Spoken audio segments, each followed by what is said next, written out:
Welcome to Farm Charm Chic. I'm Emily. In today's episode, I have 5 beautiful summer-themed tiered tray ideas for you.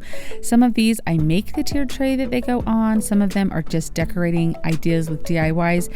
I really think you guys are going to like everything I have for you today. If you like crafting, DIYs, dupes, hacks, thrift flips, or just creating in general, I would love if you would consider subscribing. If you see any projects in today's video that you like or you want to create, I would love if you would hit that thumbs up. But let's go make some DIYs. I keep seeing these cute little, almost like cabanas or little storefronts for tiered trays, and so I thought I would have a go at making my own. So I'm just taking several craft sticks here, and then I'm painting them. I'm going to do every other one a different color, so it looks kind of cute, kind of like a little ice cream shop is the vibe I'm going for here. And so I am just painting each of them white, several of them, and then blue, and then alternating the colors as you can see here. And then I'm just using the bigger popsicle sticks to glue onto the back of this, so that's what's going to hold them all together. And so you can see my stick is not quite long enough to reach the side, so when I glue my second one on, I start with the opposite end, and that way they're all glued together. Hopefully you can see what I'm doing here and that makes sense to you. I am going to take some of these are the bigger wooden dowels, so not barbecue skewers, but wooden dowels. And I'm just going to use this as like the dog nail trimming tool. I've seen several people do this, and I've used this a few times to cut these, and it works pretty well. So if you don't have any miter shears or anything, or you see these at Dollar Tree, you could pick one up specifically for this, and it actually works quite well. So I'm just going to trim this little dowel in half, and I just want them to be equal sizes because I'm going to use this to put our top on, the little umbrella part of our little stand here. So I just kind of am playing around to see exactly what angle I want the top to be at, where I'm going to end up gluing these to the crate that I have there. And then after I kind of decide the angle, then I'm going to glue these onto the umbrella part. We're just going to call this an umbrella just for the sake of making things easy. I guess it could be a canopy too, so whichever. Anyway, I'm just going to use a lot of hot glue on here. And at first I was kind of holding this, and then I realized that I needed to rest it on something because this is going to take a little while to dry. So I got the correct angle that I wanted, and then I just placed that crate underneath both sides and glued both sides. I walked away and let this sit for 20 minutes or so. Just let that glue harden because you do want that angle on there, and you want it to make sure that it dries completely before you start messing around with it. Otherwise it'll all fall apart. So I just decide where I want to glue this into the crate, and you can paint this crate, you can stain this crate, however you want to do that for your cute little stand. And then you can see there just where I place the hot glue up the sides, and then I'll just stick those dowels in, and then I will hold those dowels in place until they dry, so that does take a little bit. Now I went ahead and painted a little wood round chip that I had here, and I had some stickers from the stickers I showed you earlier that said something about ice cream on here, and I thought this was super cute, and so I went ahead, cake and ice cream I think is what it says, and then yes it does, okay. And then I put this on here and thought that was cute, but I mean you could easily handwrite something, you could do, I just felt the front needed a little something, but this is how cute this looks. I just stuck a couple of little plants in there to bring some greenery into my tiered tray. I think this turned out so darling, and it's going to be so cute. I decided right here that I'm going to put this as the topper on my tiered tray, so stay tuned so you can see what it all looks like together. While looking for some tiered tray inspiration, on several of the ones that I saw, they had a cute little banner or something hanging around the tiered tray, and I thought that would be really cute to replicate. Now I'm just showing you here that I'm going to use these stickers that I had. I picked these up at Joann's last summer. I know that Hobby Lobby, Joann's, Michael's, they all have stickers, so you could look there, but you could also use those little Scrabble tiles from Dollar Tree. If you couldn't find anything or you had those on hand, they would work just as easily to do that. But I decided I was going to write, I had enough letters to write the word chill on there, and since I'm kind of going with the theme of popsicles and ice cream and summer, then I decided to do chill. I thought that would be cute on there. And then the first one you could see I tried to hot glue down. I did not like how that ended up working. I felt like the adhesive on the back of these was going to be sticky enough for what I wanted. So just keep in mind, if you're working with stickers, test that adhesive on the back, and if it is sticky enough, you're probably fine to just set it and let it go. But sometimes you might need, and especially if it's a bigger adhesive, you might need to add a little bit of glue onto the back of it to help it stay. But I just cut this little pennant banner. I just used my cutting machine to cut out this shape. You could easily just cut out some triangles or even just some squares or however you wanted to do that. I just thought that was really fun and cute. Now I'm taking some wooden beads off of this strand from Dollar Tree, and I'm going to make a bead to go in between each letter. So I just take and based on the color scheme that I'm wanting to use, I tape them on this little barbecue skewer here, and then I just paint each of them a different color.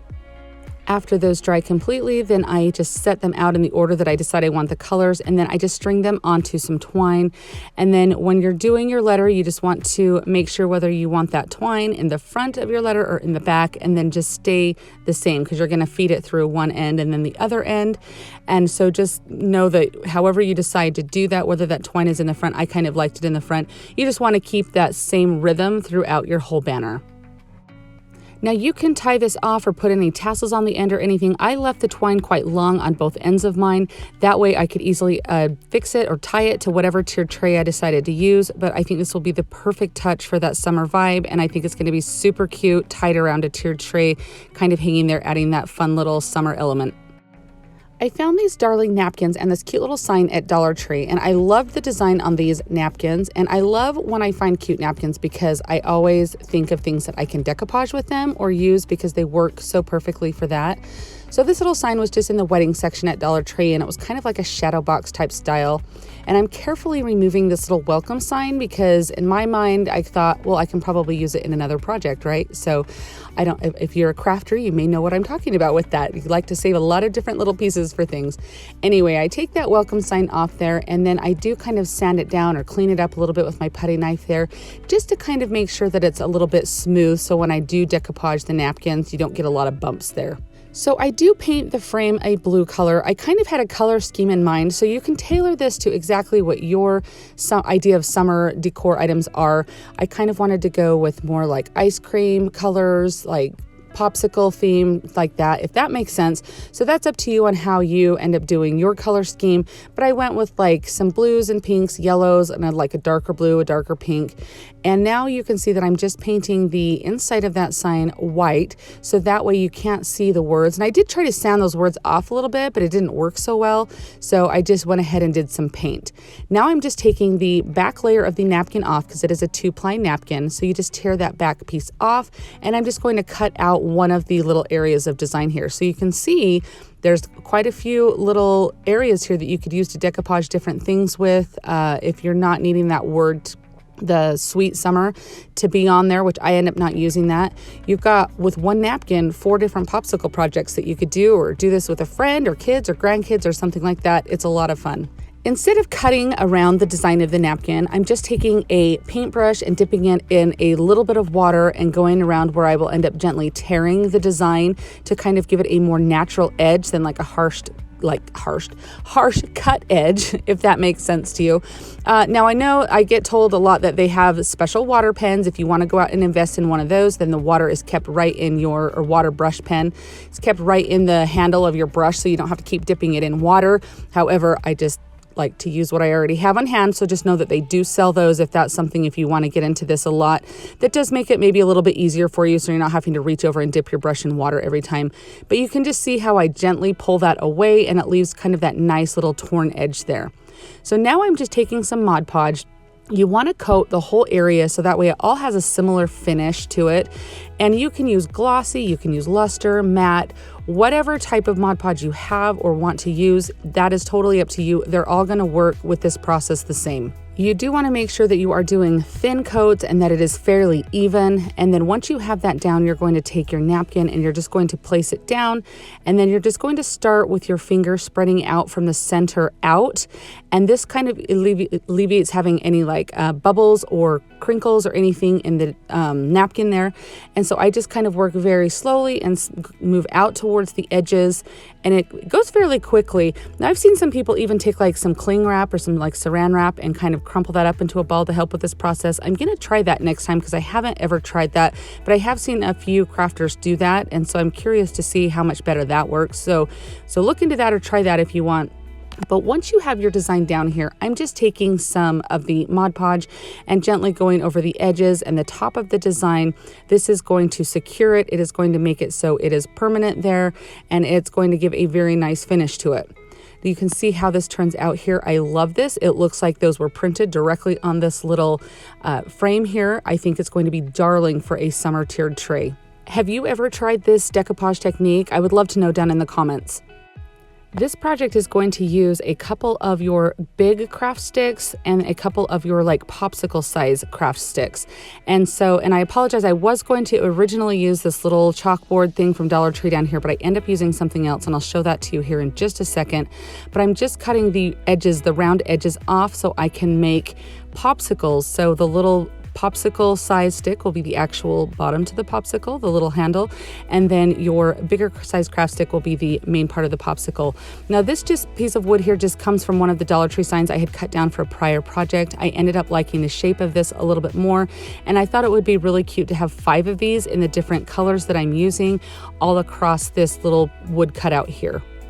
I decided to paint the back of this white because I thought all those bright colors glued on the front of this would actually look really cute. So I give this several coats of white paint, and then I paint all of my popsicles in the color scheme that I'm choosing, so you can tailor that to your own desire. And then I just use some antiquing wax on the popsicle stick. I thought that kind of added a little bit more contrast. You could easily leave those the same neutral color, which is more authentic, but I really did kind of like the stained look on this just to add a little bit more detail to it and have it pop a little bit more on that white paint.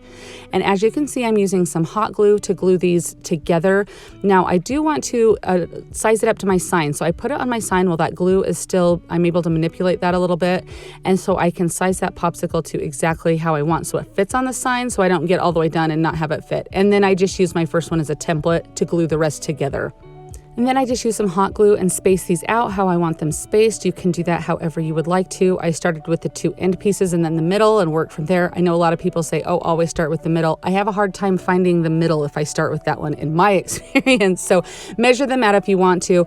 I left this plain. You could easily do some letters on these little popsicles to spell out summer or something like that. I felt where I already had something with the words on it on my tiered tray, I didn't need something else. And I kind of like the simplicity of this piece. I thought it turned out really cute.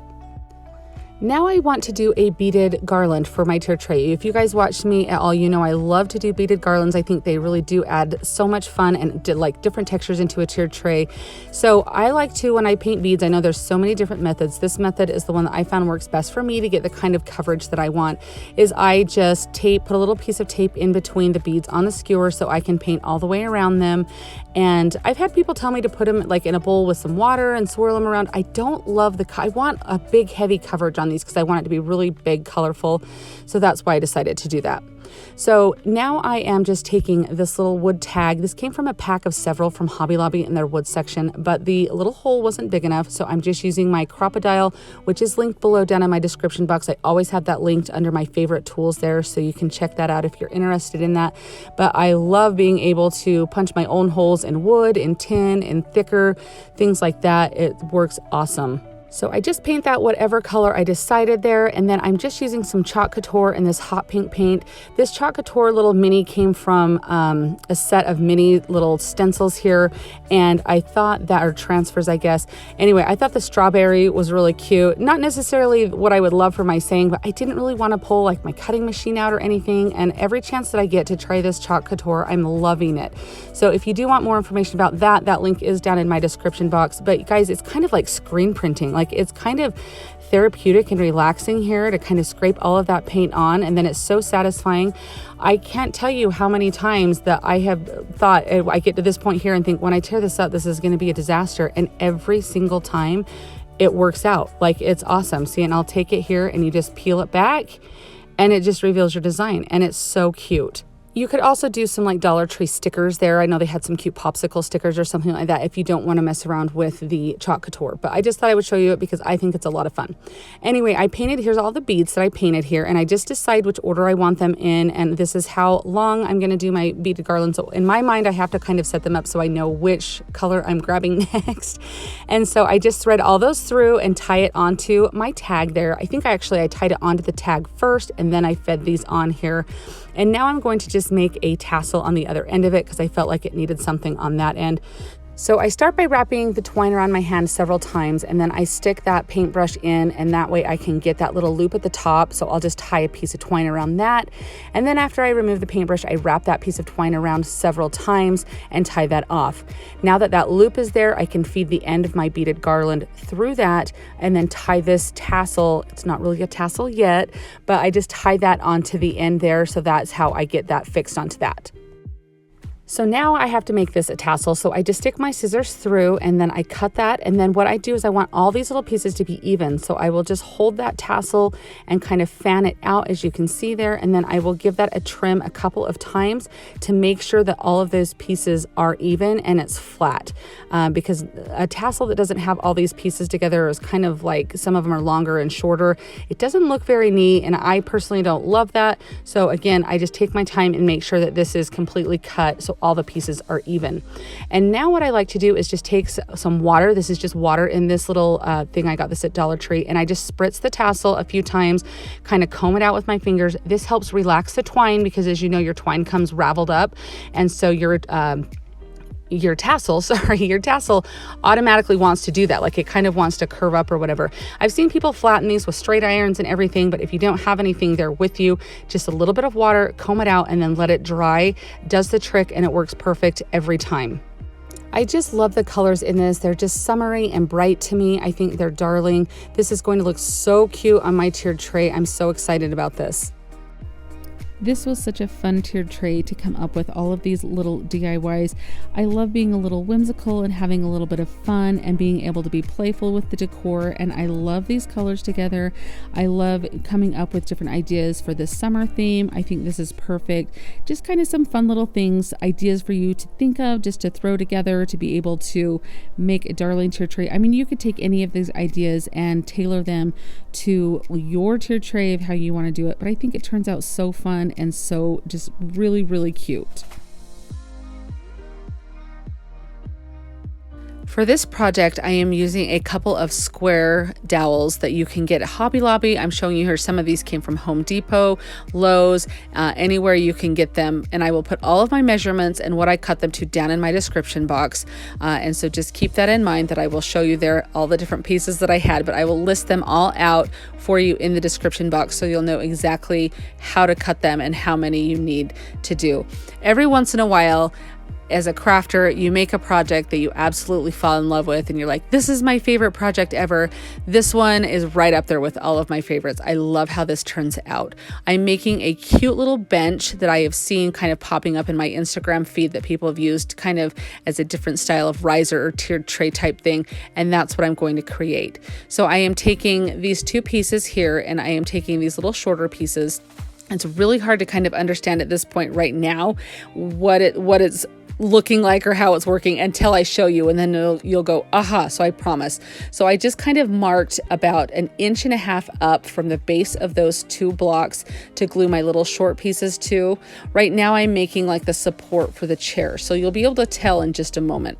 And then on the other end, I'm just gluing those right up against the end. So just take note of how I'm doing this. It's kind of hard to explain, where you'll see exactly what I mean here. So this is where, once these have dried a little bit with my wood glue, you can kind of see here when I put them there, it's starting to kind of look like the sides of a chair or a bench. Hopefully that makes sense to you. And then I'm just going to glue these onto both sides. So it's going to look maybe like the number 6 or something like that here.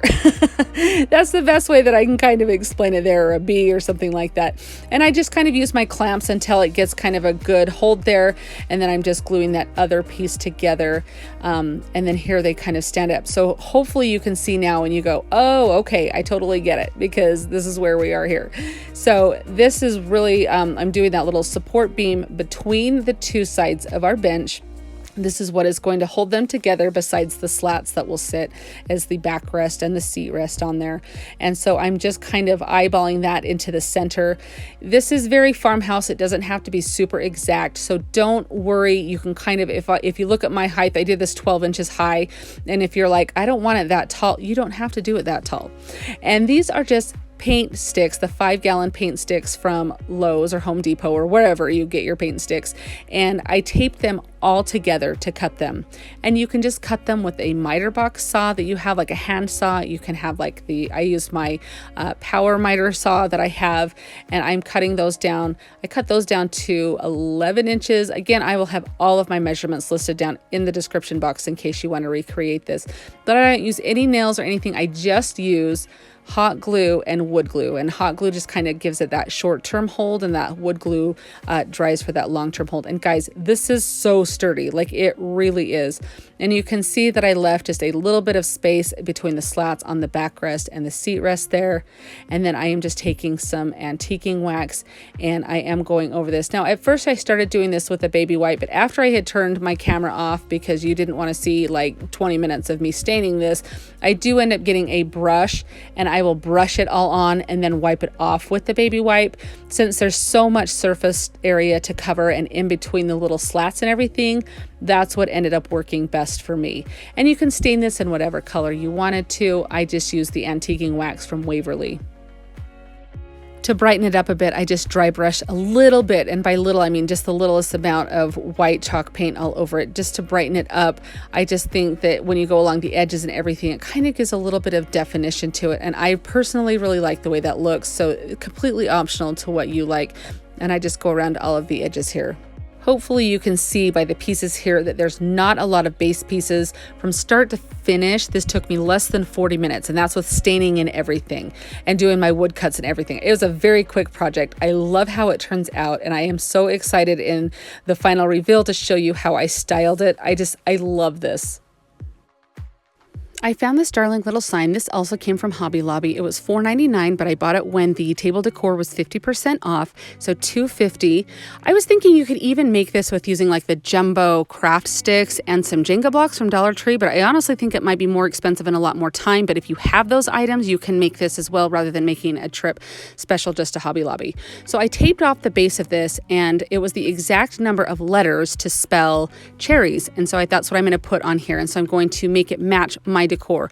So don't be afraid of buying stuff when you go to a store and you see something and you think, oh, that's cute, but it doesn't match my decor, or I don't really want that word on there. Kind of be thinking when you have a specific theme in mind, like me, when I went, I wanted to do cherry or cherries on something. And when I saw that and it was the exact amount of letters, I knew I could make it work for my decor. So just don't be afraid when you see things of buying them with the intent to change them. That's totally fine. After sanding down those little letters there and getting that black paint and the white letters off, I'm just going to take some lacquer paint from Waverly's chalk paint, but whatever color you're doing will work just fine. It doesn't even have to be chalk paint. And I'm just going to paint each of these little letter tags here. I just give them 2 coats to get a really good base coverage. Now I make a mistake right here. So I thought, oh look, I'm done painting. I can take my painter's tape off. I'm just checking to see if I have any bleed through. At this point, I'm really pleased with myself, not even thinking I have more painting to do. I should have left that painter's tape on. So if you're doing this, you'll learn from my mistake here. Leave your painter's tape on until all the painting is completely done. I don't know why I took it off. I guess I just thought that part was done, and so I wasn't going to need it. Now I have these stencils from Dollar Tree. You guys have seen me use these a bunch of times. I love this font, but as you can see where it's on one sheet, I'm not going to be able to get each individual letter to lay flat how I need to on these little block tags thing, whatever they are here that we're putting our letters on. So I'm just going to slice the stencil down. Now to stencil, I'm just taking a stenciling brush. This came from Dollar Tree, and I cut it flat so the bristles are completely flat. I'll put my base color of paint on, and then I dab it on just like a paper towel or a baby wipe or something like that to get excess off, because you don't want to glob your stencil on. You want to work with layers of paint. So start out light. And I just do an up and down pouncing motion. I'm just holding the stencil down with my finger. And I'm just showing you this first letter here. I won't show you in detail all of these letters, just so that way you can kind of get the basis for how I'm doing this. Once you have your desired coverage, you just lift that stencil up and you should have a perfect thing there. Now, this is where I realized I made a mistake here, is because see how my stencil brush, I'm getting paint all over the part that was taped off. If I had left my tape on there, I wouldn't have a problem at all. So it did wipe off fairly easily. So I did just use a baby wipe and just got that off there. And then of course I go back and retape it so that way I won't have any future problems. So you can see where I made that mistake. So just leave your tape on as long as you can, because even though I didn't think I would be getting paint anywhere near that base. The stenciling, you just never know. So I just continue on with each of the letters there. You can see this ends up spelling the word cherry. I think it's so cute. And if you have any little touch-up points you need to do, you can just go in and touch those up if you had a little bit of splatter. But I love how this turns out. It is something custom. It's something I made. It was not very expensive for the base piece, and I absolutely love it. It's going to look so cute on my tiered tray. At Hobby Lobby, I found these cute little cutting boards. Now, cutting boards are the rage. I've seen people find them at Target. I've seen people find them even at Walmart. So wherever you can find, you might even have some laying around your house. This is just a little teeny mini size. I'll even leave a link below to some that I found on Amazon that are a little bit bigger than this.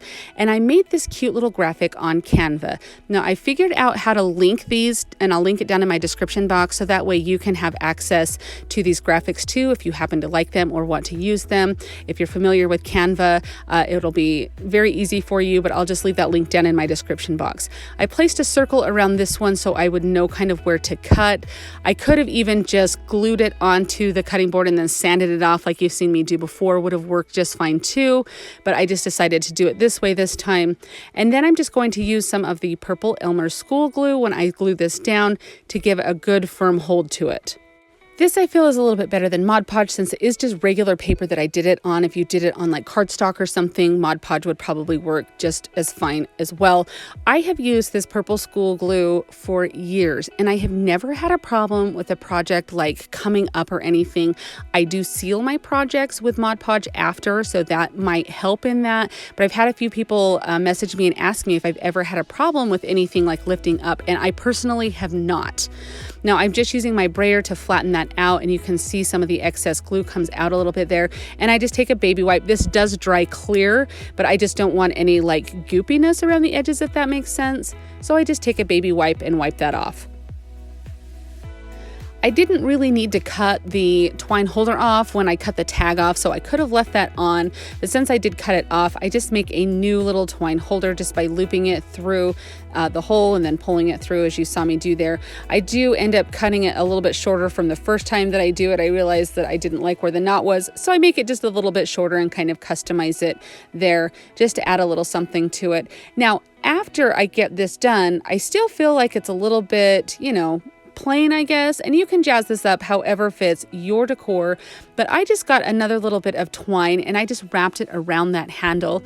I mean, this is just for decor. Even though it said it was food safe in the beginning, the stuff we've done to it, it clearly is not food safe anymore. So I'm just wrapping some twine around it just to give a little bit of texture and a little bit of something else, I guess. And I just tie it in the back so that way it adds just a little bit more detail to it.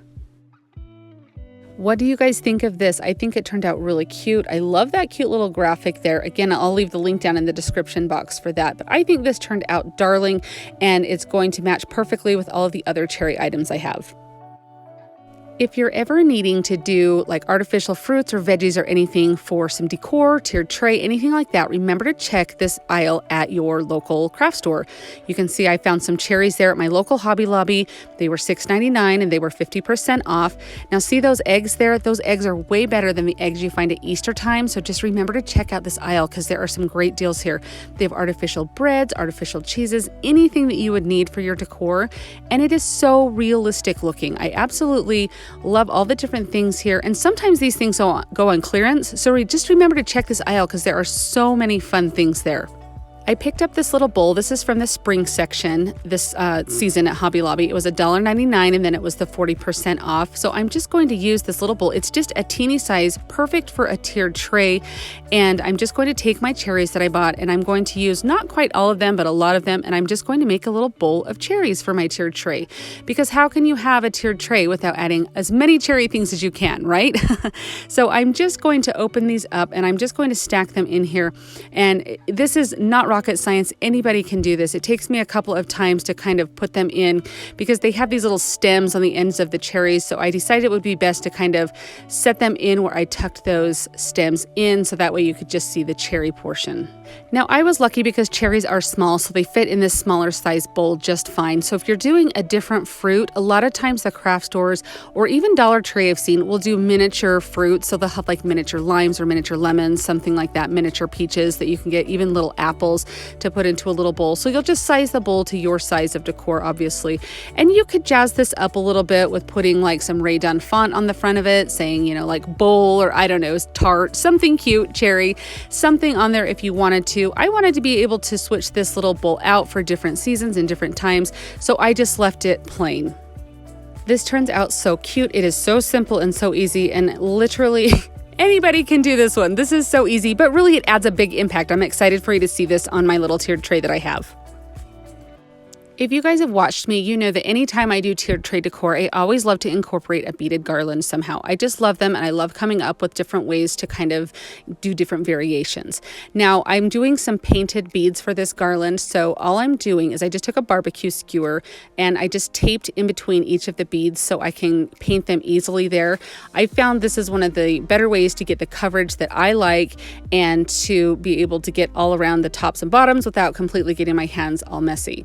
Now, I did need to change the paint color that I had a little bit there. I wanted it to be a little darker. So you can always lighten or brighten or darken paint by adding, some white to it. I added a little bit of like charcoal gray to this to kind of get the desired color that I wanted. But you can see how easy those beads are once they dry. You just slide them right off the barbecue skewer. And I'm just placing them in the order that I want to make sure I have enough beads for the length of garland that I want to do. This is also the point that my 10-year-old daughter came downstairs and goes, "Oh, Mom, are you doing a Christmas video?" No, it's cherries, but it works, I promise. It does look very Christmassy though. So I have this round that came from Dollar Tree, and I'm going to paint that same color of green because I want green to really be an accent color with the red for the cherries. So I'm just painting the rim of this little round here, and after it dries fully, I'm just going to take some painter's tape around the edge so that way I don't have any like thing that goes over the edge, because I'm going to paint the flat portions of this white. Hopefully this makes sense. So this kind of stops any paint from dripping down onto the sides there. And I have done it where I painted the flat surfaces first and then the edge, and that did not work out well for me. So this actually worked out pretty good.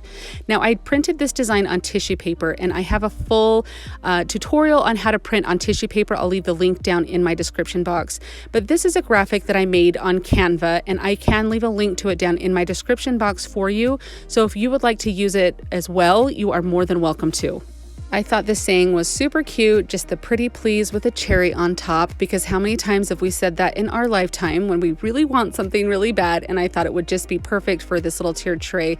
After I use the water to kind of get my little design out, I am just going to put a very light coat of Mod Podge on here. And then I have this little Cricut tool. It's from like stamp collecting or something. I'm sure you can find them in any office supply store.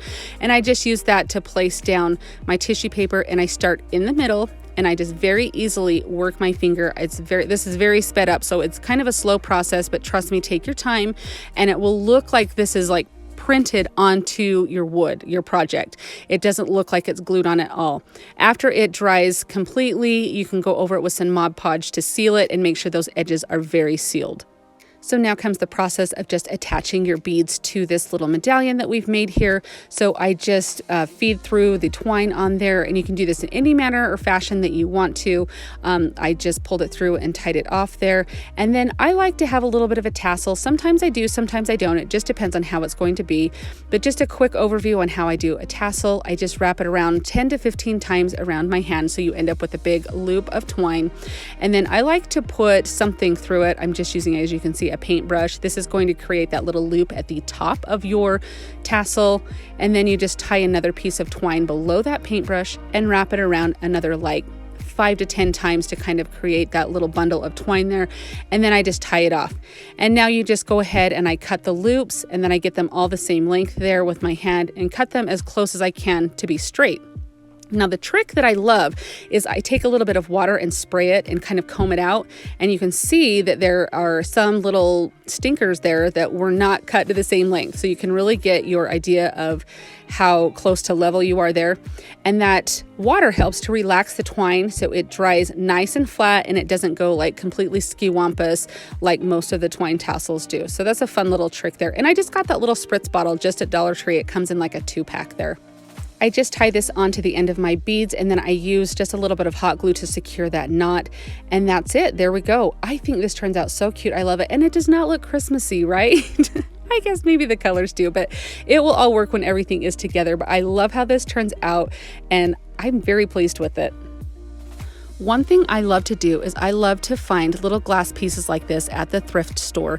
Each of these pieces cost $1 or less for each one of them. And they are so that really detailed crystal. And I want to make some faux jadeite out of them. So I'm going to just clean them all up, remove the price tag and wipe them all down. And then we're going to make them look like jadeite. The key to getting that faux jadeite look is to use this pistachio color by Krylon. It matches my jadeite almost perfectly. It is I'll show you a comparison in the end. I have a little picture of my faux jadeite with my real jadeite, and it blends in beautifully. So I just do a couple of light coats on each of these pieces. So just remember, these are not going to be food safe after you do this. So I feel like I just want to say that and get that out of the way. But these look so good, and it's just a couple of light coats to get that really thick color that's on there, so you can kind of see. Now this butter dish, I did the inside, and then I ended up going and doing the outside as well. Now the key, you could leave it like this, but what really sets this apart and helps it match jadeite is to add a little bit of a sheen to it. And so to do that, I'm just using this clear glaze that's by Krylon, and I give a couple coats of this on top of that. And this is going to seal that paint, obviously, but it's going to give that really nice crystal clear, shiny look to it that jadeite has. And here's just kind of a look after this is all dried, what it looks like. The color is not the best here. This is just in my garage, but you can see there's kind of that shiny sheen on it. I've got a little stuck there, but I just think this turned out so pretty. So what I'm going to do now is just take these back into my studio, and I'm just going to clean up the tops that go to like the salt and pepper shakers and the little other items there, and just put those back on. Now you don't have to just do this on glassware. You can get this jadeite look on anything that you can spray paint, really. I've done it on a few risers before. It looks really cute. This color that Krylon has is such a good color. Here are my pieces all set up here with their little tops and everything on there. I think this looks beautiful. I've even seen some people do a copper color on the top fixtures to kind of give a different color tone, which would be beautiful as well. But I really love this. Now here are these pieces mixed in with a couple of the original jadeite pieces that I have. You can see that the color varies on those pieces, and I think it matches beautifully. I am so in love with the color scheme, this jadeite green and this red. I think it's perfect for summer.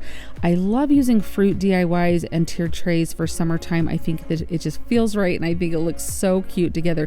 This would be perfect in anyone's home.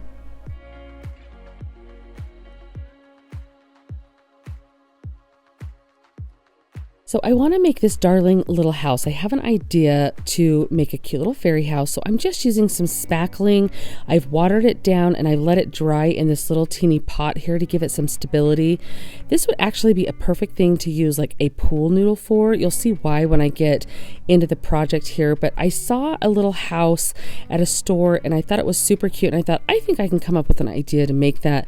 So as you can see, I just traced a circle there. And for some reason, I decided to cut it out really large to begin with to try and see how big I want the roof. I'm trying to make just a little cone shaped roof, and so I'm just trying it, and I immediately realized, like, yes, that is really too big. So I'm just going to cut it down closer to the original shape that I had traced. You know, it's always easier to start out bigger and go smaller rather than having to add paper on. So you know, it works. But I just cut this down into a circle, and you're just going to cut a slit up the middle of your circle, and that way you can kind of turn this into a three-dimensional cone shape here to get the shape of the roof. And I thought this would be a perfect shape for our little house here. And I just used some glue to glue that into that shape there. And now the best thing that I could come up with to get the shape that I wanted, because I wanted a very whimsical shape, was to use some aluminum foil. So I'm just wrapping this all around the cone shape, and you'll see how I do this here, that I leave quite a bit on the top because I'm going to make kind of like a little arch shape to this, and you'll kind of see as I do this how that works. Now I love the idea of a fairy garden, and unfortunately I live in an area that it is not very practical for me to have one outside.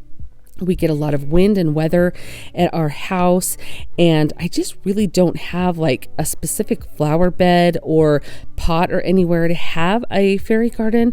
And so, but my kids love it too. I mean, we've seen some and they think they're so absolutely adorable. So I thought that I would try and do a tiered tray so they could still have that fun, whimsical touch of a fairy garden, but it would be inside and it's not going to get weathered, and I can just add to it as I want to. So as you can see here, it almost looks like a Hershey Kiss, I guess, at this point. And I'm just going to bend over and make just kind of this little like swoopy arch little twirly thing here, I guess. Kind of, you can kind of see how that's looking there, like a swan face, I guess, or something. But I just thought that would be a really cute shape for the roof to kind of give it almost like a Dr. Seuss type feel. Now I do just place that on top of my little pot to make sure that it looks good, and I kind of tighten up this little curl that I have here and just kind of make it come to a good point at the end there. Now I want the top of my little fairy hut here, my little fairy house, to be kind of a grassy, mossy feel. So this is just a sheet of Dollar Tree. This is that sheet moss that you can get. You only get one sheet in there. You know, it's $1.25 at Dollar Tree. I do end up getting some from Hobby Lobby that is thicker. You get a lot more. It's about $6, and it was a lot better quality, but that doesn't mean that this doesn't do its job. So just keep that in mind. Now, I had originally cut it in a circle thinking I'd be able to place the circle all the way around this little roof, but it didn't really stick the way that I wanted, so I kind of cut it into some pieces. And the great thing about this moss is you can kind of overlap it, and it just looks kind of like a natural feel. Like it doesn't look like you've got a bunch of, like, it doesn't look choppy, I guess, let's say that. And then I want to make sure that the moss goes all the way up my little spiral curlicue here, and so I'm just using hot glue. Now whenever you're working with tin foil or aluminum foil and hot glue, you just want to know that that will radiate the heat, and it can get quite hot, so even hotter than normal when you're using a glue gun. So just be careful. Just know that that's something that does happen. Now I have, this is reindeer moss, and this also came from Dollar Tree. And I thought I would use it to cover the portions that I didn't have enough of the other grass for. And I know you might be thinking like, well, that's going to look silly because you're going to have this one type of moss on the end of your little curlicue and then the other type on the rest of the little roof. Well, just watch what I do, because I do kind of blend it all together and add moss all over the entire roof. So that way it looks just kind of like it was just a natural little hut left out, you know, in fairyland, that kind of just grew all this cute little moss and grass on it and just became this really natural looking house. Now I love different types of fairy houses that I've seen at different nurseries. I know that Hobby Lobby has a very cute fairy garden section. I've seen Walmart carry some little fairy garden things. You'll see in just a minute, I'll show you some of the things I got at Dollar Tree to use for some fairy garden accessories. I had so much fun coming up with a way to decorate my tiered tray. Now this is where I am taking the moss and I'm placing it all around the roof there in just different spots, just kind of sporadically tucking that in, so that way it looks like it's more of a natural feel and it kind of blends in that grass. So you can see this is a couple minutes later how it looks there. Very kind of a natural feel, and I just went ahead and glued that all the way around wherever I felt like it needed some. Don't ignore that little edge of the roof line there. And then I have this ribbon, came from Dollar Tree. I did buy this last spring, so I'm not sure if they're bringing it, or summer I think it was, so they may bring it back again, because last year was the first year I'd seen it, and usually at Dollar Tree you'll see things for a few years in a row. And I haven't had anything to use it on yet, but I thought it would be darling to use this so it looked like the base of the house, like my little pot that I put the spackling in, looked just like a little stump of birch wood. Now this is where I was saying a pool noodle would be perfect to use for this.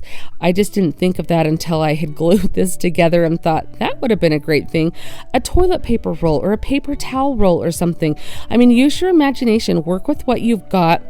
I just had these little pots, and at first my idea was to leave it a little pot, but as I kept going I thought, no, it needs something a little more natural looking, and I really do love how this birch ribbon looks.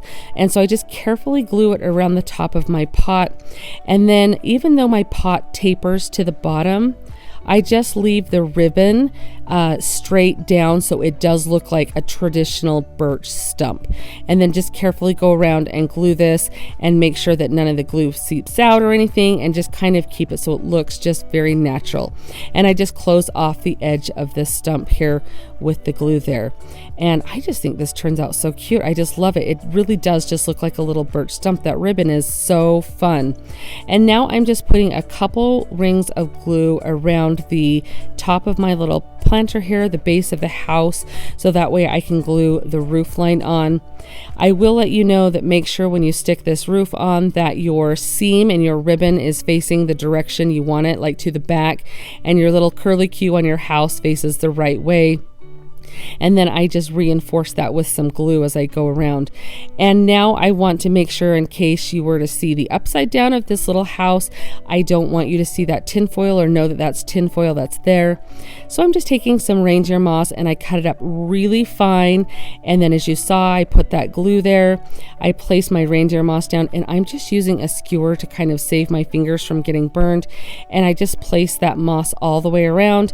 And I do this, you can kind of shake it off as you go to get some excess, and I just go around the entire thing. You can kind of see where my hand is, the tapered part of the pot, how that ribbon comes down.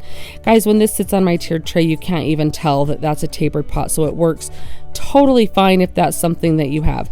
Now you're going to give this a little haircut, kind of clean it up, make sure that there's no hot glue strings or anything like that. You can see I kind of shake it to get it all cleaned up there, and just make this look as neat as you want, or you can leave it as rustic as you want.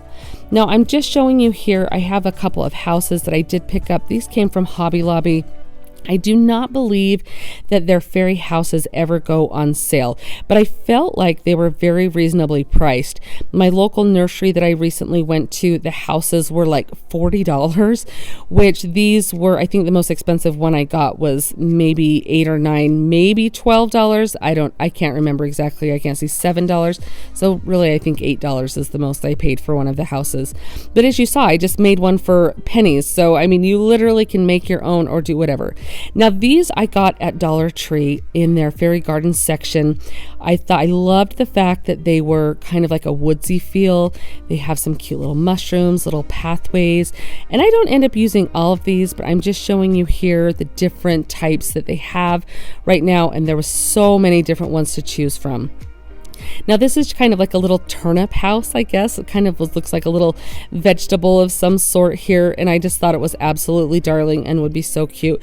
So I have these three houses, and then I have the one that I made, and I'm just gluing some Jenga blocks onto the bottom of them because my particular tiered tray, which I did get at Hobby Lobby, I get asked that a lot, it has an edge to it, so the houses, when they're in it, you would maybe miss like the first inch of them because of how recessed each layer of the tiered tray is. And so on my little teeny pieces there, I glued some of the little wood cube blocks that you get just at Dollar Tree, so that way everything would stand up and you'd be able to see it a little bit better. Now I'm just pulling everything out, and I'm just looking at it, kind of displaying like which layers I want which feel and which houses to go on. I love this darling little pathway, and the Jenga block glued perfectly onto that, so that way it can have a little bit of height so you can even see that.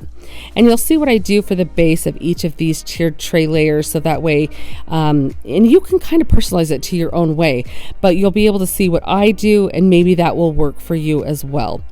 So you can see here, even on like this little gate here, I'm just putting those little teeny squares on there, so that way it's going to pop up enough on each layer of my tiered tray, so that way you can see everything, because it's also darling. You don't want to miss anything. Now the fun part of doing a tiered tray was being able to kind of tell a story with each layer of the tiered tray. I love to tell stories with my crafts when I'm doing just normal DIYs. I think you guys have seen me do that before. So it was kind of fun coming up with a story for each layer of this tiered tray of what type of fairy lived there, what their story was, what their hobbies were, that kind of stuff. I mean, it was really fun. And honestly, as I was building this, all three of my kids, which my kids range from like 7 to 14, all of them came downstairs at different times as I was making this and was like, they were enthralled with looking at it. I mean, kids just love to look at these little fairy gardens and all of the little intricate details. And for some reason, the little itty bitty mini size really makes it so much fun. Now you can see I have this little cube. This is just from one of those drawers at Dollar Tree. The edge on it had broken off, or I had taken it off to use something. So it was perfect for this project. But I thought it would be fun to have to add another layer onto my base of my tiered tray. And I'll kind of show you the process I do with this. I do end up changing it from how I originally do it here, but I thought I would walk you through the process so you could kind of see it in case it's something that you wanted to try or do.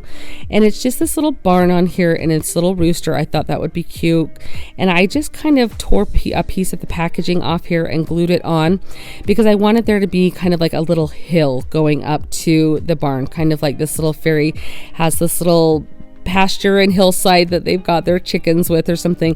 So I'm just cutting up some reindeer moss here, and I will just use some, and I cut it up really, really fine. And I love to use this in all sorts of projects. So just keep in mind that you can do this. I just placed some hot glue on this little packaging here, and then I just kind of rolled a skewer down it to kind of spread that glue, and then I just lightly put in the moss there to kind of get it all over. And I do this over the entire packaging. You can see here I go on to the next layer, and I'll even do it all over all of the wood pieces around the barn, so that way it's completely covered in the moss. And when you place it on my tier tray, it does look just kind of like this cute little hillside. I do ultimately change this, and I'll show you that in just a minute, but I just wanted to leave this in so you could see how you could do different layers on your tray and kind of make it look fun and just have a lot of fun with different things. Now this is the sheet of moss that I bought at Hobby Lobby. You'll see it is quite large, and it does have a much thicker layer of moss on it. And in order to cut pieces big enough to fit on my tiered tray, I did need to get ones this size. You could probably use a couple sheets of Dollar Tree that are pieced together, which could be totally fine. So just keep that in mind as you're doing this. This is just to give you an idea of how I did it. So each of my layers of my tiered tray are going to be covered in this grass. That was the easiest way that I could think of to do it. And honestly, I felt like I could use it from year to year or season to season or something and have this grass and be able to change it in and out, or even just lift everything up really easily. So once I decide where I want to place everything, I just cut a little slit in there so that way I can feed through the little bricks, like the little tumbling tower blocks or the little teeny square cubes that I had.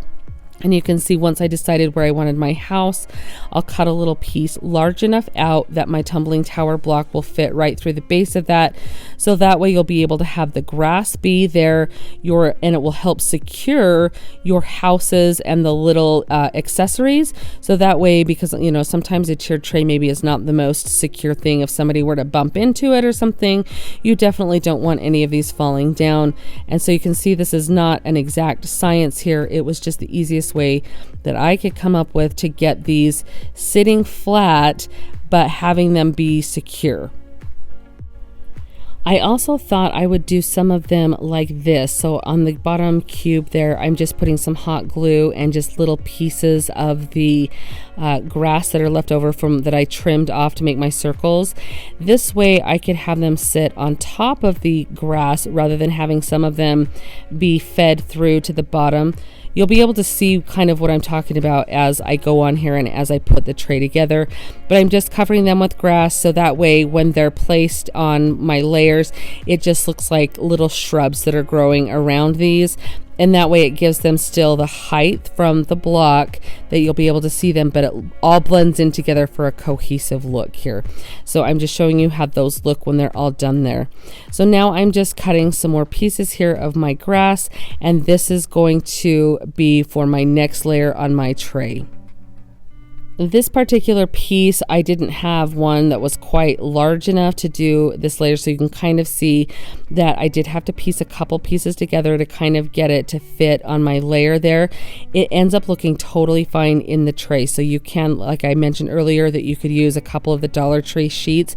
I think you'd be totally fine to do that in layer because you really can't even tell that I've done this in there. So now you can kind of see that I'm having a little bit of a trouble keeping everything standing up when it's not in the tray, but once it's it's in my tray, it's totally secure. So now to do my last layer, it was roughly the size of this plate. So I just traced a plate out and then cut this circle, so I had a better shaped circle. The others I kind of eyeballed, and then by the time I got to my last layer, I felt like I was a pro. Not really, that's a total joke, but but I felt like I did know a little bit more about what I wanted. So I cut a slit with a little bit of a circle to fit around the center part of my tiered tray, because it's got that rod that goes up through it. And here's our cute little house that we made with the little birch stump. You guys, I love this little house. It's so cute. Now, do you guys like to do fairy gardens with fairies in them, or do you like to do them where they're kind of like a mystery of what kind of fairy lives there? Leave it up to the imagination. I didn't do any characters or fairies in my garden. I kind of wanted it to be more like leave it up to the imagination of what kind of fairy lives there, or you're setting up for a fairy to come choose to live there. I'm kind of new to this whole fairy garden thing, but I'm learning so many different things and I'm loving it. If you guys do like this, let me know down in the comments, because I would love to create more fairy garden ideas for you.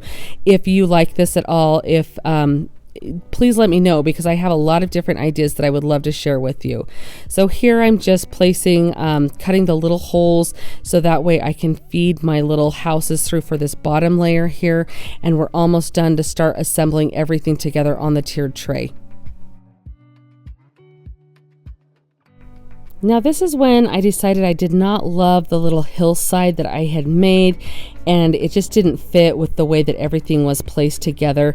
So instead, around the entire block, I just used some scrap pieces of the grass sheets that I have to kind of give it, so it still looks like a hillside. It's still kind of an extra layer with the cute little chicken and the little barn there, but it just doesn't have like that hillside ramp.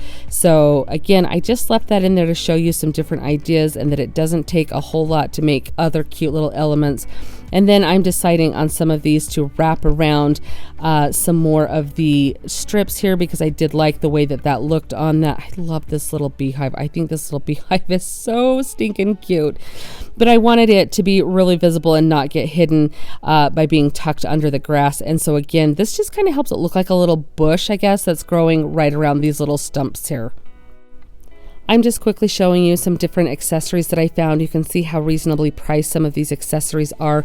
I do want to mention one section that you need to definitely check out at your local craft store if you plan on doing just regular tiered tray decor, or especially a fairy garden, is the dollhouse section. You know those big beautiful doll houses that people love to decorate the different rooms? Well, your craft store has a whole section dedicated to those doll houses and all of their different furniture and accessories, and they are absolutely amazing, and they have the cutest little like outdoor decor items for the little houses, and they're just the right size for a fairy garden. This little fence panel I'm putting in, that is where I picked that up at. And I'm just making a cute little pathway to this little house out of some stones, just placing it down on my grass to give it that natural little pathway. And I think this about calls it done. So let's have a look at everything together and see how it turned out.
I am absolutely in love with how this turned out. What do you guys think? I just think this is adorable. That cute little house that I made with the little birch stump there and the moss roof. I love how that turned out.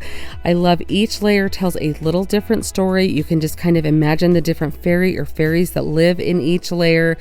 And my kids were so in love with looking at this. I mean, they spent so much time, just all the little layers, all the cute little houses.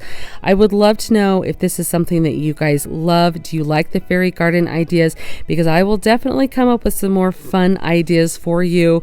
I love the fact that this can be stored inside. It's not going to get broken, or the weather or the elements are not going to get to it, that I can have it in my house and have it protected. Thank you so much for joining me and watching me decorate this fairy garden tiered tray. I hope that you had as much fun as I did. It was so much fun telling the different stories on each of these layers, and I absolutely loved coming up with all of these ideas. You guys, thank you again so much for watching, and I'll see you next time. Happy crafting! Are you guys on Instagram? If you are, I would love if you would come and find me. I am Farm Charm Chic over there. I'll leave a link down in my description box so you can easily find me. But come and see what I'm working on. I post there quite a bit. I like to show you things that I'm working on, or when I have videos ready. It's just another place to stay in touch. So if you do come find me, remember to send me a DM and say hi, because I do love meeting new friends.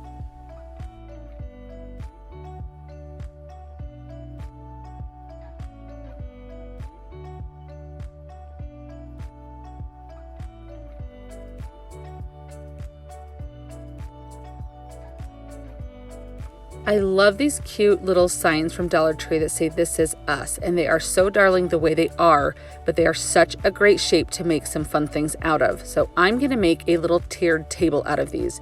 So I'm going to remove these little hangers from the back, and then what I'm going to do is take this dowel. It's not a dowel rod, it's poplar square is what it's called. I want to call it a dowel, but it's not round. Anyway, I buy this at Home Depot. It was about $2 and change, and I measure 1.5 inches for the bottom feet of my table. So I cut one using my little miter box saw here, and then I use the rest of them, the little 1.5 inch legs that I do, to measure the rest of them with, if that makes sense. So then you can see all 4 that I have there. And then I'm going to go ahead and use wood glue. And then where the wood glue has an open space where I didn't put it, I'm going to use some hot glue. This is giving it that temporary and long-term hold. And so I'm going to show how I do this on all 4 of these legs, because the next legs that I do for the next level of my table, I do not have any footage for, and I apologize for that. So watch close how I glue these in. And I'm going to do this exact same process, just using a different measurement for the next set of legs for the table.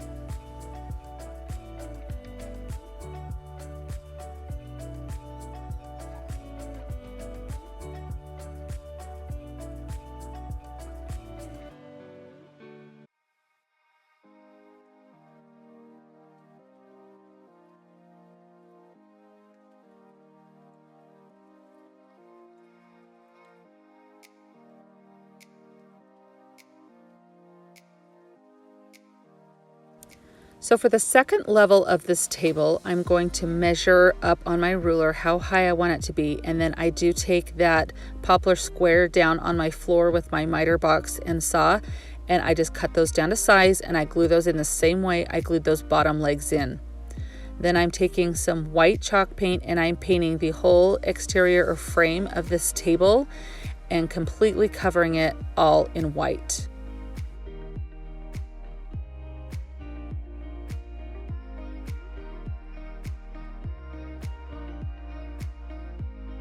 I am then taking these 5-gallon paint stir sticks that you can purchase at Lowe's or Home Depot. They come in a package of 3 for just a couple of dollars.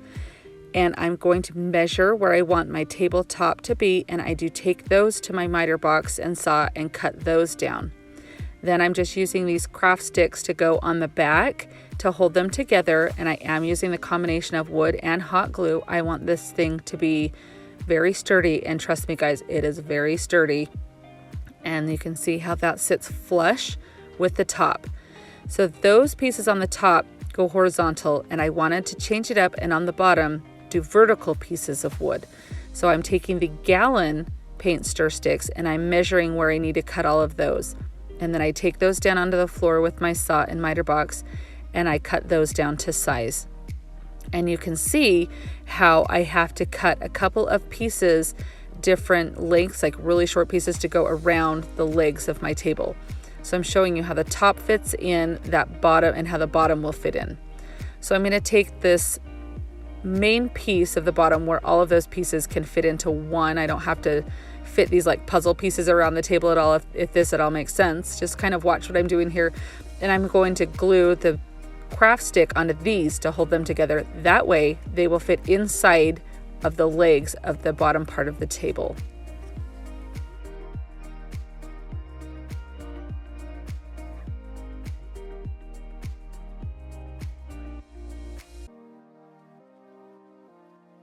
Then I stain the top and the bottom layer of the table here, the tabletops, with the antiquing wax, and I just go around making sure that I have each of the edges and everything, because those edges are visible, making sure that it is all completely covered.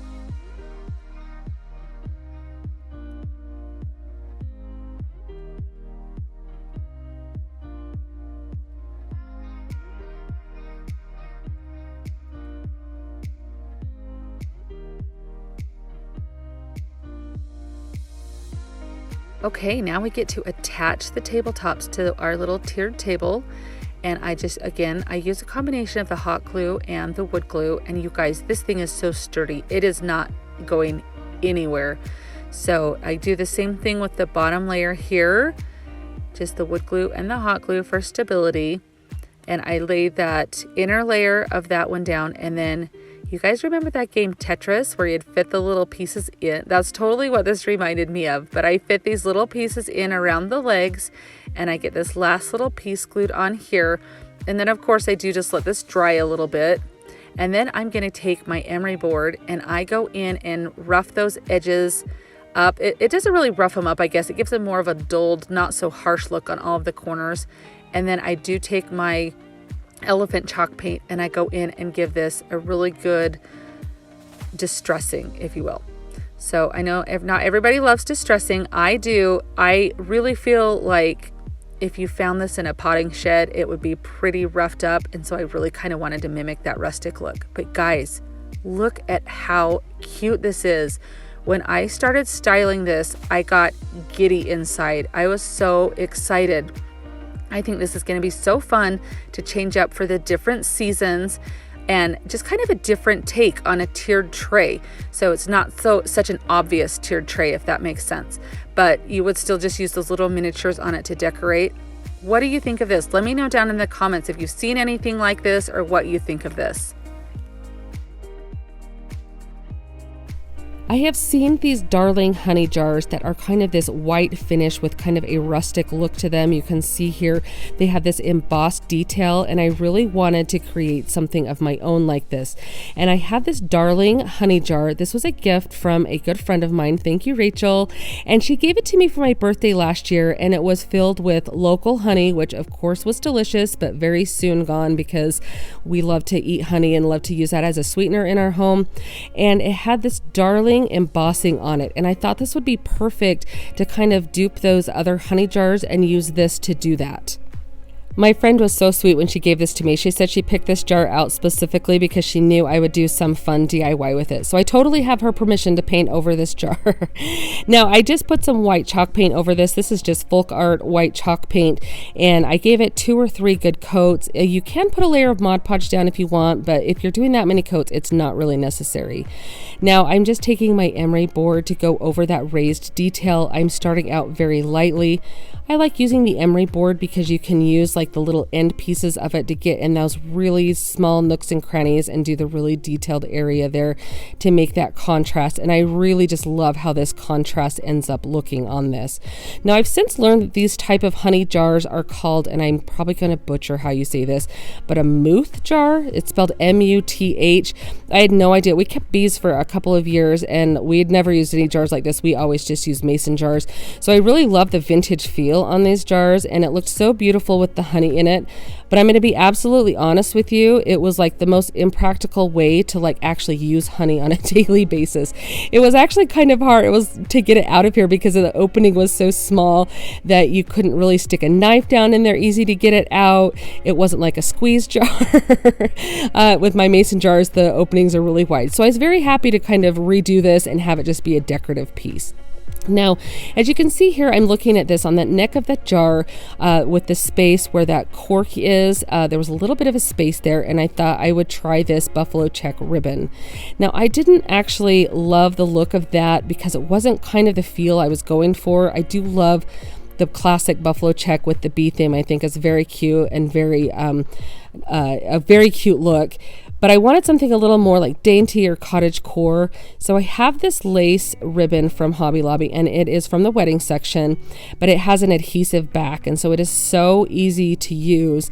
And I'm just putting that around here, and I'll just cut it off to size, and you don't have to glue it down or anything. It's very easy to remove if I decide I don't like it there. But I really think this looks so cute. And then also the jar has like this little arch detail, as you see, all around the different edges. I also distressed each of the edges to kind of give it all that worn look. And I just thought that made it so you could see all of those letters so much better on there, the contrast. I put a little twine and a little twine bow. It's just a matter of personal preference how you embellish this, but I'm really pleased with how this comes out. It's going to be the perfect little decor piece for a bee vignette here. I love the detail on the jar and how that came out with that little bit of distressing. Do you guys think this came out really well? Would you use this in your bee decor? I really loved the look of these cute bee canisters, and I actually had a little canister that I thought would be perfect to try and create something very similar, kind of come up with my own dupe here. This is just a little tin from Hobby Lobby. I got it at one of their clearance sales last year, so I'm not sure. They usually have something like this. What it says on it, I don't know, but I think I only paid like 89 cents or something for them. And it had a cute little coffee label on there, but I just used my little emery board, and it filed right off. I mean, like, I thought I was gonna have to repaint this or do all sorts of things, but that just sanded off so easily. And I have these darling napkins. I got these at Home Goods this year, so they may still have them, and it had these darling vintage bee designs on here.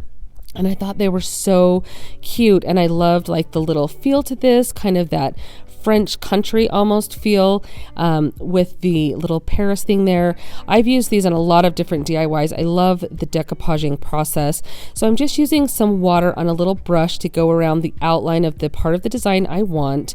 And then I'm just going to lightly tear that out so it gives it kind of a nice rough that's kind of an oxymoron, huh? A nice rough edge though, like kind of not so crisp, so it kind of goes on with a really good look here. Now when you do decoupage, you want to make sure that you remove the back portion of the napkin, because there'll be 2-ply napkins, so you're just working with that thin front portion of the napkin. And then I'm just using some Mod Podge, and I'm using the matte. I've used matte, I've used satin, I've used gloss. It just depends on the finish. It really isn't going to matter too much though. So I'm just doing a thin coat on my canister where I want that design to be, and I'll spread that out. Now there's several different ways to Mod Podge. This is what I have had success with, and so it's still wet and kind of tacky when I put this on, and I lay my design down and I work from the center with my finger, just lightly pressing that design down, smoothing out any bubbles or any wrinkles. I've seen some people use like cling or plastic wrap to do this process. I still have yet to try that, but I can see the benefits it might have. But you just want to be very delicate going around the designs here. And I just worked from the center out. And then once that dries, you put a layer of Mod Podge over the top of the napkin to make sure that it becomes waterproof and has the same finish. Now I start with the edges is how I start, and work my way kind of going outwards, you can see from the napkin there, and I will just kind of go closer into the center and work my way out. I love how this turned out. I love the feel of it, that vintage look. I think this design is perfect. It's gonna look so cute. You guys wait until you see it on the tiered tray together with everything. You're gonna love this. I think it turned out beautiful. When I was searching ideas for my bee themed tiered tray, I kept seeing these cute little signs. Now I've seen these for all sorts of different tiered trays, and it is so amazing how easily you can recreate these. Now I have these little teeny frames. I got this one at Walmart. It was on clearance after Halloween time. This one was just from another home decor store. You guys, the original price on this was $7.99. Anyway, you can see I got it for $1.21, and they are going to be perfect. And I'm using these 2 different Dollar Tree calendars. I'm just showing you the different calendars, but on the back of each of these In this little bit larger size on the back, they have a honey and like a kind of a bee theme on those, and I thought they would fit perfectly in each of these. Now you can use the littler size if you want to do like some blocks, for instance. If you don't have any little picture frames like this, that would work so cute as well. Now I'm just using my paint marker here. I actually couldn't find my black paint. I think my daughter might have borrowed it and not returned it. So I'm just using a black acrylic paint marker to do the edge of this frame here. Easily, if I wanted to make this easier, I could have just left it both the natural wood color, and that would have been fine, but I really like the contrast of the black frame. So I just colored all around it, including the inside of the frame here. It's funny because as I was painting this black, I thought it actually looks better with the black frame than the actual way I bought it from the store. Anyhow, I'm just using some school glue to place down that picture. Now I did realize that you could see some of the orange through it, so while it was still wet, I peeled it back and I just took my paint marker and went around the edge of the orange sign. So that way, if you saw anything, it would be the black, not the orange, because the orange was very apparent. Now I'm just taking some glue and I'm re-gluing it to stick it back down on here after that paint dries. And that way it just gives it a much crisp, clear edge there. You can kind of see up in the right-hand corner how it turned out there. I'll show you a picture at the end though. But now moving on to the next sign, I did decide to leave this with a natural frame. I liked the contrast, and I am just painting a little bit of white because I wanted it initially what I'm doing is painting it green, but I start out with white because I thought that would be easier to cover the red, so that way I wouldn't have to do as many coats of the green, so kind of like a primer coat, I guess. Anyhow, I didn't tape anything off. I just did my best to kind of cut it in really close. So that's up to you if you would want to use tape or anything. It would be really cute doing some of the little bricks to be able to paint those the different colors, like the little wood blocks, if you did it that way.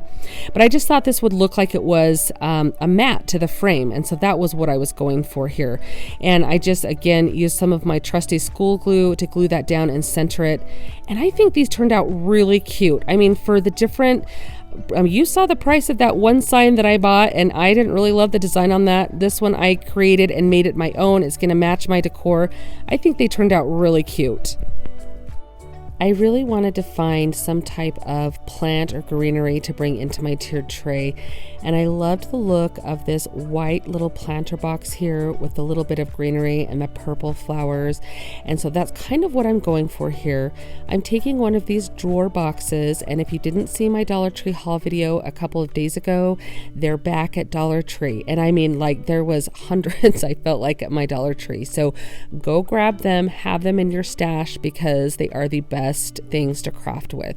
So I just gave it a white coat of chalk paint. It actually took a couple of them, and I'm just using a calendar square off of the back here from Dollar Tree. You could use any type of scrapbook paper, or you could even use the part of the drawer that doesn't have the little hole cut out. I just am using that because I liked the size of it a little bit better for my tiered tray, and I thought this little honey design, because it was another honey design from the calendar this year from Dollar Tree, would be perfect to put over that little heart shape so you wouldn't be able to see it. So again, just my trusty purple school glue. This school glue is amazing. I love it. The purple glue is the one I have the most success with. I don't have peeling. It holds up for years. I've had very much success. You guys, if you've watched me, you know I love this stuff. So I'm just placing it down and centering it, and I actually do pull out my brayer and I go over it in each direction 5 or 6 times just to make sure that it gets a really good bond to the wood surface there. Now, I really did kind of like the rustic look on the original, my inspiration piece, and so I got some antiquing wax, and I'm just using that on just one of these little stencil brushes. I wiped the majority of it off on my little baby wipe, and I'm just going back and forth, careful not to go over the area that I've already gone over, to kind of give it a wood grain type look, just a rustic, like it's just kind of a chippy look.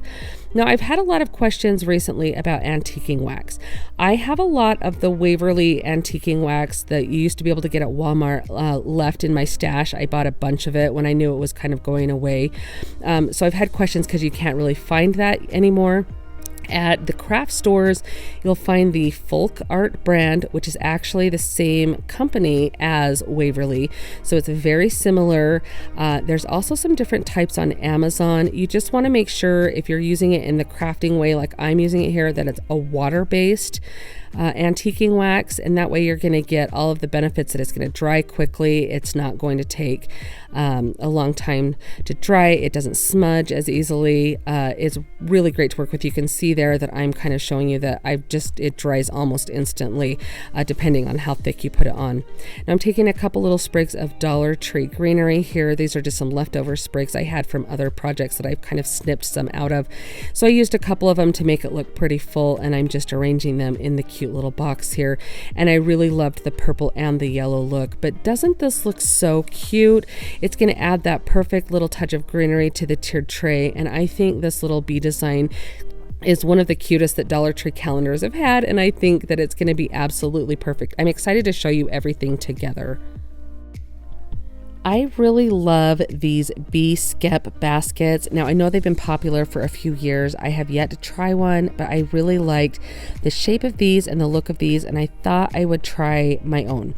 So I have this little dish. It's just one from Dollar Tree, just one of those little like cake cups or something here.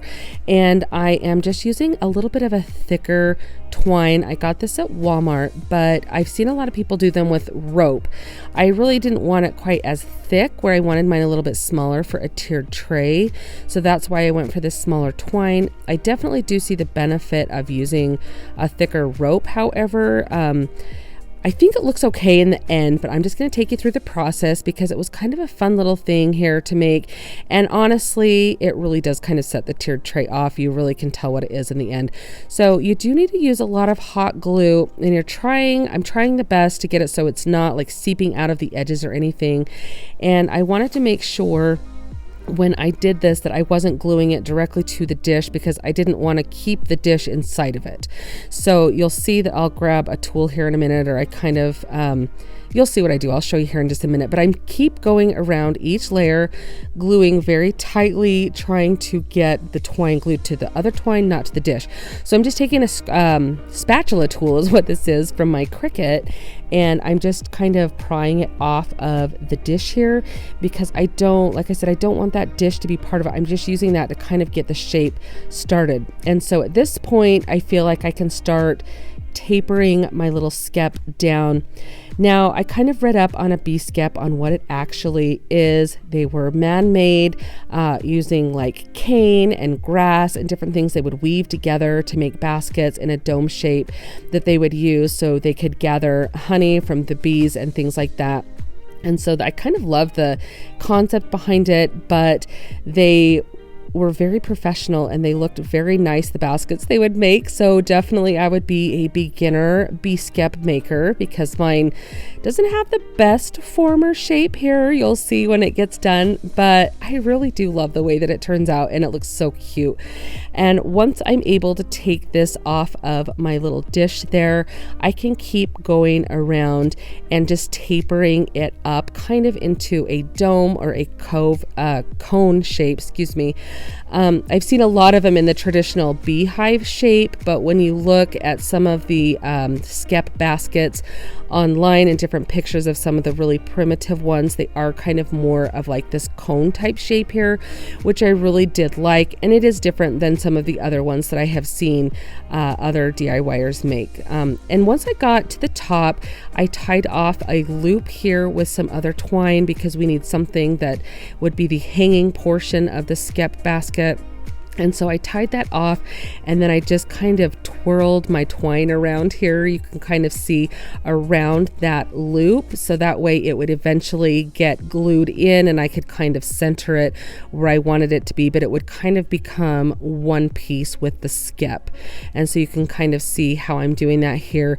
And I just keep gluing all the way around until I get to the point where I can trim off my excess twine and glue it on that last little spot and hold it all together in place.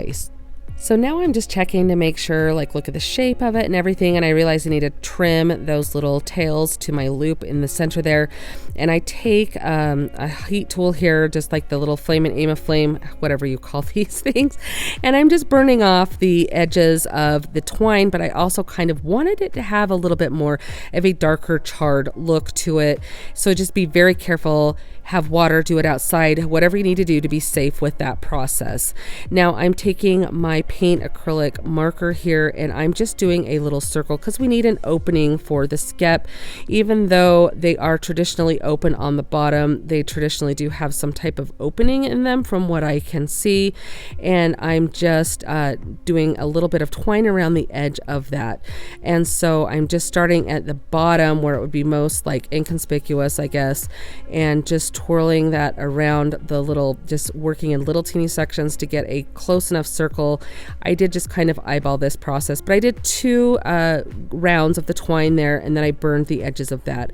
But I think this looks really cute. I mean, for my first attempt, and it was kind of fun. I mean, it was like 20 minutes maybe to make this an easy project, but you guys wait until you see everything together on the tiered tray because it really does set everything apart. I love how beautiful all of this bee decor looks on this darling tiered tray. I did create recently a little bit smaller size tiered tray like this. I'll link that video down below if you want to check that out. But I love the different style of this tiered tray, and I love all of these bee DIYs. I think this turned out absolutely beautiful.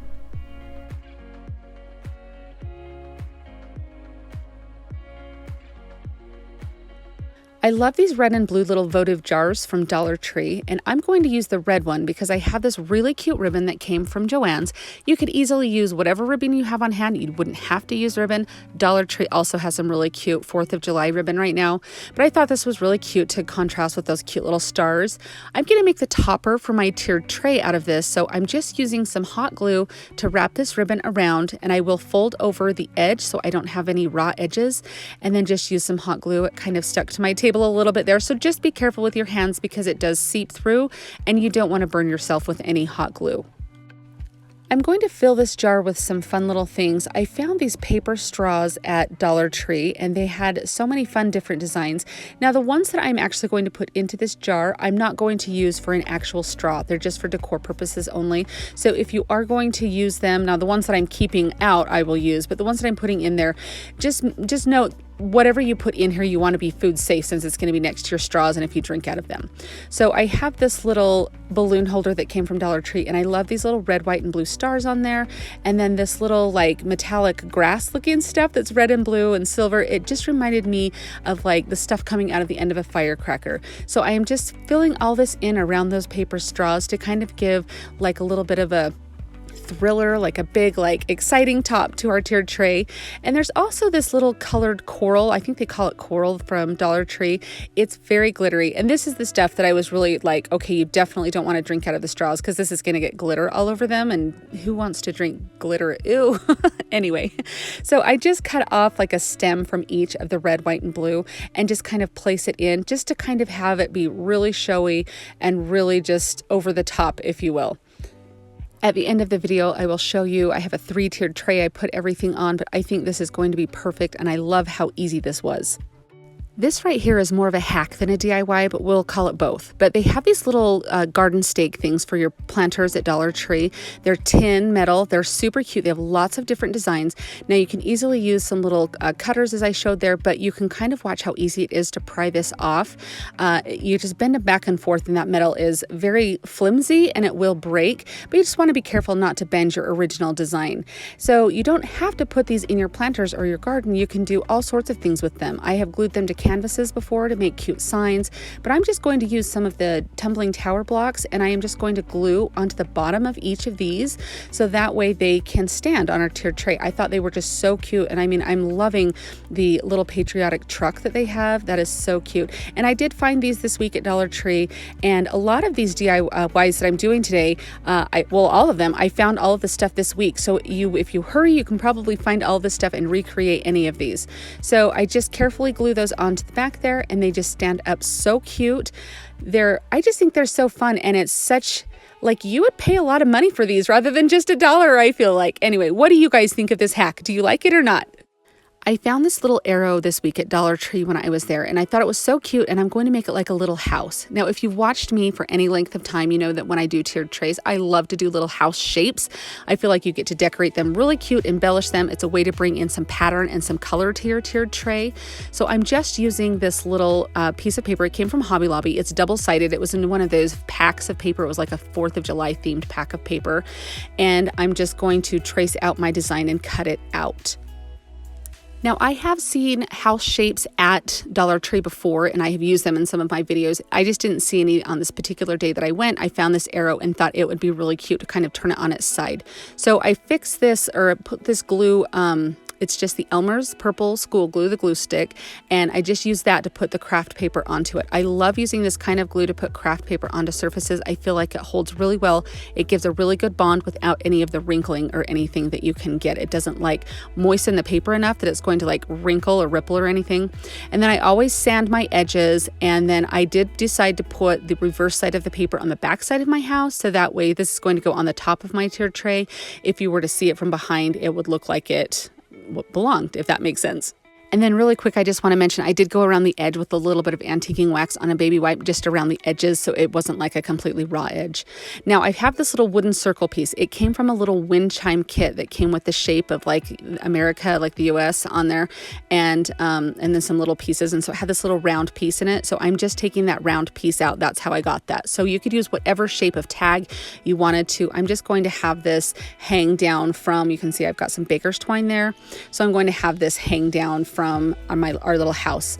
Now, I do the same process with this, with the school glue and sanding, and I go around the edge with the antiquing wax, and then it already had holes drilled into it, so I just used those holes to feed the baker's twine through, and then I just wrap it around. The red and white baker's twine, I feel, really sets off with this cute little blue pattern on the stars, and then the little red tag I think is really, really cute. Now, Dollar Tree does have baker's twine, and I have bought a lot there. I feel like sometimes you can get a better deal on just the traditional red baker's twine, the red and white on Amazon. I can link that below if you want. I'll put that down there. But I have bought like a little spool of the blue, which I have here. So I'm just showing you that I ended up wrapping some of the blue in with the red there to make this little finger bow. And I'm just going to glue that onto the top here. Now, we need to have a conversation for a minute. I have loved using Dollar Tree's rub-on transfer, but I'm going to warn you right now, these were awful. I threw them in the trash after this, but I thought I would just show you.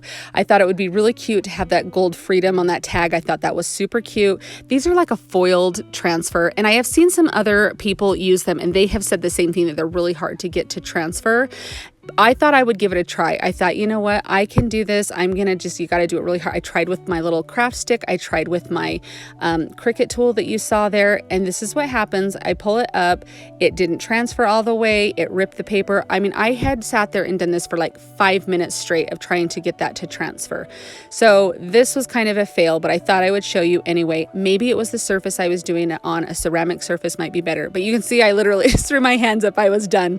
So now I'm just sitting there like, what do I do? Anyway, I decide I have these little tags that also came from Dollar Tree. They're little chalkboard tags, and it had like a little clip onto the back. I just took the clip off, and I just decided to write USA with a chalk marker on there.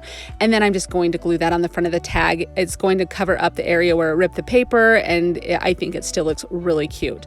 But I think this little house turns out darling. What do you guys think of this? Do you like it? Is it your style? I can't wait for you guys to see it on top of the tiered tray. At Dollar Tree, you get these 4 foam dice in a pack for $1.25 now, and I'm going to use them instead of the wooden blocks. The wooden blocks would be $1 a piece, but they are much easier to paint, I want you to know. But I'm just showing you that I'm going to paint 1 red or 1 white and 1 blue. And these take several coats to cover up those little dice on there. So just know if you want something that's a little quicker, it is a little bit more expensive, but much easier to paint. You can definitely use the wooden blocks, or maybe you have some, but the foam dice work just as well. It just takes a little time to paint. So after I get all of my paint on there, they have these little letters. They're little metal letters at Dollar Tree. You have to buy the first 13 letters of the alphabet in one pack and the second 13 letters of the alphabet in the second pack. And of course, if you're going to do USA, you have to have both packages. So anyway, I thought it was cute, and I'll use the letters for something else, but I just pull out those cute little letters there, and then I'm just going to use some hot glue to glue these onto our little cubes here. The hot glue ended up working fine. If you had a fine tip hot glue gun, it would probably work a little bit better, but maybe even try some super glue or something. I just felt like the glue kind of seeped out a little bit, but from far away on the tiered tray, you can't tell at all. So here we go. I think these look really cute. I love the red, white, and blue. You can stack these on top of one another if you would like to. Very simple and very easy. Now this is the wind chime kit that I used the little circle piece out of earlier. I am just going to take my little piece of America here, and at first I thought, because it's got a lot of writing on the front, I'll flip it over and use the back. You guys, it didn't even dawn on me that like it's not going to be facing the right direction until I finished sanding this and was looking at it going, oh wait, I have to have it facing this way. That's kind of just, you know, the correct way, I guess. Anyway, so there's a lot of writing on there. It would have been so much to sand off, and I wanted to do kind of a natural wood look, but instead I'm just going to paint it white. So I'm going to kind of use like a reverse stencil technique on here. So you can use stickers from Dollar Tree. You can just do regular stencils if you want to. You can leave it blank. I did use my Cricut and cut out, this was from Cricut's Design Space. I just typed in actually land that I love, and this little design came right up, and so I just sized it to the right shape there and then cut that out. So I'm going to put that on. It doesn't matter what kind of vinyl you're using. You can just use Dollar Tree vinyl to do it if you want to. That works great. I can't remember if that's what I used here or not, but I'm going to split this in half, and I'm going to do half of it blue and half of it red. So I just use a pouncing motion up and down with my little sponge brush here, making sure that there's not a whole ton of paint on my little sponge brush here, but enough for coverage. And I do end up doing 2 coats on each side of this. After the blue side dries, I just take off the painter's tape and I place it back down on top of the blue paint and then paint the red side so it gives a clean line there. Once both sides have dried completely, you just go back in with your weeding tool or whatever you use, and you're just going to peel back those letters, and it's just going to reveal that white paint underneath and the, you know, the letters here like you can see here. I think it turns out really well. I don't know what it would have looked like with the natural wood color. This was kind of a happy like accident, I guess, because I really like the way that the white letters pop against the red and the blue. So, and you can just see those peel off very easily, and just any kind of stickers, letter stickers that you do would work as well. You could also use like printing on tissue paper. I mean, I have gone over in my videos so many different techniques to do if you don't have access to a Cricut. So there are definitely options to do different things on here. Now, I love to distress things, and so I go over everything and distress it. I did a collaboration with my friend Favi a couple of days ago, and she did some patriotic decor and mentioned that when she distresses things for patriotic, it reminds her of like the hardship that we've gone through as America and how that's what makes us stronger. And I really love that analogy with the distressing, and so that's kind of what I was thinking of when I did that. Now I just take some of these cute little beads that I had. You can buy some at Dollar Tree, and I'm just going to feed them through because there was a hole on either end of this, and I just thought it would be cute to make a little beaded garland. And I just make a tassel out of a bunch of different baker's twine, the red and blue. I had some white jute and some regular jute, and just made a cute little tassel. I love to spray tassels after you make them and straighten them out. It relaxes them and makes them very straight, and so that way you don't kind of get like the little ski-wampus little things flying everywhere. So I just tie that onto the end of this, and that's really all there is to this. This might actually be one of my favorite projects from today. I love how this turned out. I've seen cute little signs at Hobby Lobby that have said this, and I just think it's darling. Whether you put it on a tiered tray or like hanging from a little plant like this, I just think it is the perfect red, white, and blue. I love the saying on it, and I just think it's absolutely darling. I found this cute little guy just in the craft section at Dollar Tree. There was only a couple of him left, so I don't know how easy or hard he's going to be to find, but I thought he was really cute. And I don't typically do gnomes, but I did one on one of the tiered trays I did in the springtime, and you guys all went crazy and loved it. So I thought I would give it another try. And I feel like when you're doing like holiday themed decor on a tiered tray, you can kind of get away being a little whimsical with gnomes and stuff, even if they're not totally your style. I think they're definitely cute. So I'm just going to do some red, white, and blue. I thought with the little stars on his hat would look really cute being painted blue. So I just do his little shirt red, and then I do his hat blue, and of course I'll just do his beard white. Do you guys decorate for 4th of July much? I feel like even if you don't like to put a lot of red, white, and blue up, or maybe you put a little bit up, having like even just a tiered tray up for the summer or something adds that really fun patriotic feel, and I just love that. So that's why I thought I would show you guys these ideas today. Now his cute little nose, I'm just painting with some Folk Art acrylic paint. It is this little seashell. Oh my gosh, I can't say that. That's a tongue twister. Now I've lost my train of thought. Anyway, that's the color of pink it is. So pause that if you need to know. And then it has these little detailed stars on his little hat here. This was probably the hardest part for me because I was so afraid I was going to go out of the little cutout line that was there.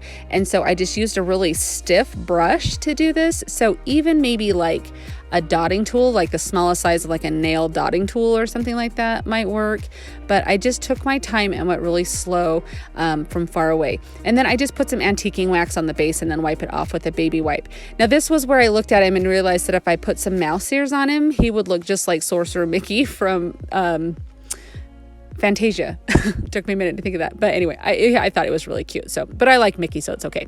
So I just put that little white sheen on his nose. I thought that was really cute and added a little bit of dimension there. And this is totally out of my element. You guys know that I don't typically do this kind of painting. So I was just kind of playing around and thought I would try to do like a little stitching look or something, like a little line and then a dot up the sides of his hat. I thought that would add just a little bit more visual interest. The stars were really cute, but it did look a little bare to me. So I just went ahead and did this, and I actually really like how it turned out. And you can see how easy that was to go over the top of the hat like that there. And so I just do this. And then once I did that, I ended up going around his cute little shirt and gave him a couple little polka dots on his shirt too. I didn't know if I should do anything with the beard. I didn't know if I should go in like with a black or a gray or anything. So I just left it kind of plain, like it was just a big bushy gnome beard. I thought it was cute. And as I was doing this, I thought he would be so cute to put on the sign that said like Gnome of the Brave or something instead of Home of the Brave. Kind of a cute little thing there. Anyways, I really like how he turns out. He's super cute. I'm very proud of myself for going out of my element and doing something like this. And I would love to know what you guys think. And last time I did a gnome, I asked you guys to name him and you guys came up with some of the most fantastic gnome names. So what would you name this little patriotic gnome guy? I was maybe thinking Sam for Uncle Sam with his big white beard, but I would love to know the name that you would give me, or just let me know down in the comments what your idea would be. I love the simplicity of this tiered tray and all of the DIYs, but how stunning it looks when everything is put together. It definitely is festive, perfect for patriotic holidays. I leave my patriotic decor up from Memorial Day to Labor Day and have it all summer long. I just love the way the red, white, and blue look together. You guys are gonna have to let me know what you think of this one if you like these DIYs. I think they all turned out great, and for how easy they were, I think this turned out perfect. I would like to thank you so much for taking time to watch this compilation mega video. It really means a lot to me. Did your favorite make the list? Did you see something new that you enjoyed? I would love to know down in the comments, either one of those. I always love reading what you guys enjoy seeing. I hope that you have such an amazing day, and I'll see you next time. Happy crafting! If you like the video that you just saw and you want to keep crafting together, here's another video that you might enjoy. And as always, remember to like and subscribe. Thanks so much for watching. I'll see you next time.